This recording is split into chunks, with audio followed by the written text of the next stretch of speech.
ভিন্ন ওয়ার্ড কর্তৃক আয়োজিত মরহুম আরাফাত রহমান কুকুর দোয়া ও মিলাদ মাহফিলের প্রধান অতিথি, আমাদের মাটি ও মানুষের নেতা, আড়াই হাজারের গর্ব, আড়াই হাজারবাসীর দুর্দিনে যিনি পাশে দাঁড়িয়েছেন, আমাদেরকে সাথে নিয়ে আন্দোলন করেছেন, এই স্বৈরাচার মুক্ত করেছেন আমাদের জননন্দিত নেতা নজরুল ইসলাম আজাদ।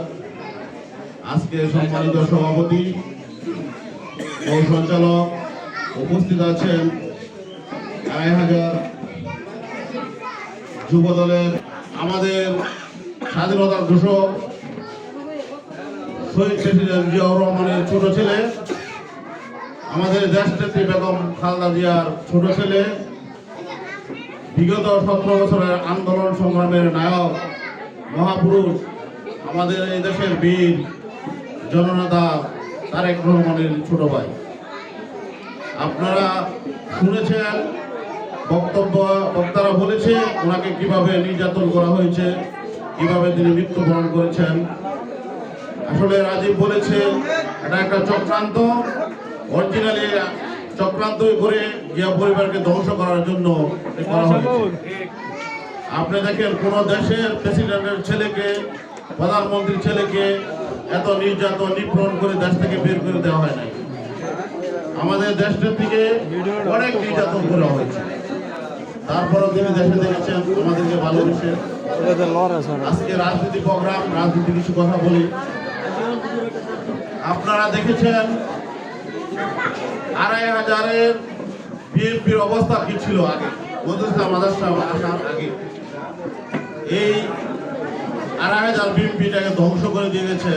যারা আগে এমপি ছিল দলের সুবিধা নিয়েছে, তারা দলের সুবিধা নিয়ে হাজার হাজার কোটি টাকার মালিক হয়েছে, কিন্তু আড়াই হাজার জনগণের দিকে একটু খেয়াল রাখে নাই।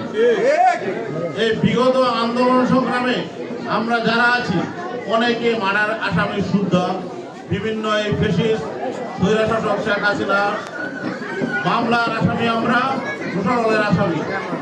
আমি চ্যালেঞ্জ দিয়ে বলতে পারি, কেউ বলতে পারবে না যারা আজকে মনোনয়নের জন্য দৌড়াচ্ছে তারা কেউ একজনের খবর নিচ্ছে, কেউ একজনের খবর নেয় নাই। আপনারা তাদের থেকে দূরে থাকবেন, তারা হলো সুবিধাবাদী দল আর সরকারি দল।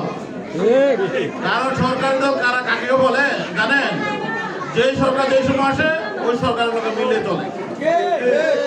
আপনারা দেখেছেন নজরুল ইসলাম আজাদ সাহেব, উনি যে জীবনযাপন করেন আপনারা সবাই অবগত আছেন।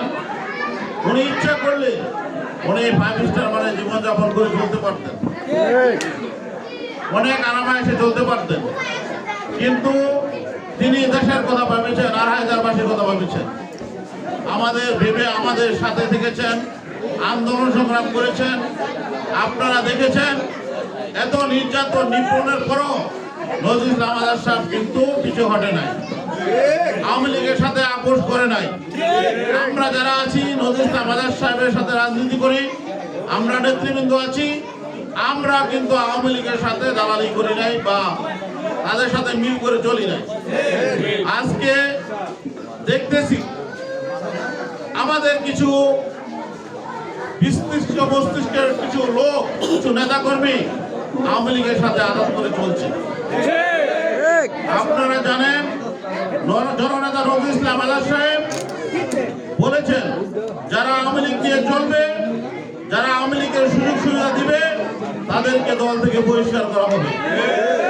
আপনারা সাবধান হয়ে যান, আপনারা আওয়ামী লীগের সঙ্গ ছেড়ে দেন। আপনারা যখন দুর্দিনে ছিলেন তখন কি আওয়ামী লীগ আপনাদের পাশে আসছিল? আপনারা যখন বাড়িতে থাকতে পারেন নাই তখন কি আওয়ামী লীগে বলছে ভাই তুমি থাকো আমি দেখতেছি? আপনারা কেন সুযোগ দিবেন? আপনাদের ভিতরে ঢুকে আপনাদের ধ্বংস করে দিবে। আজকে যা কিছু হচ্ছে আওয়ামী লীগ করাচ্ছে, আপনারা সতর্ক থাকবেন। আওয়ামী লীগের সাথে কোনো আপোষ নাই, তাদের সাথে কোনো সম্পর্ক রাখবেন না।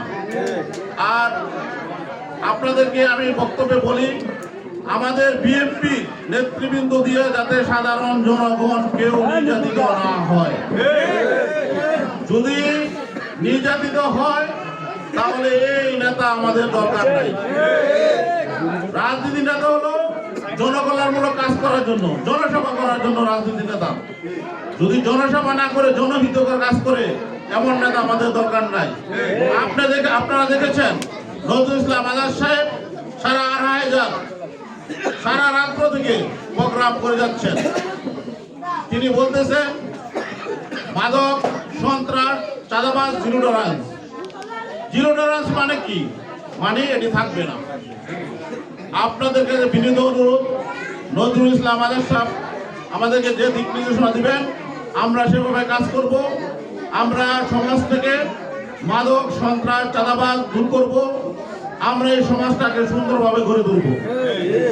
আর আপনারা নজরুল ইসলাম আজাদ সাহেবের জন্য কাজ করেন, জনগণের সাথে মিশেন, জনগণকে বুঝান যে বিএনপি হচ্ছে একটি ভালো দল, বিএনপি একটি শান্তির দল, বিএনপির লোকের যারা নেতৃবৃন্দ আছে তারা দেশপ্রেমিক।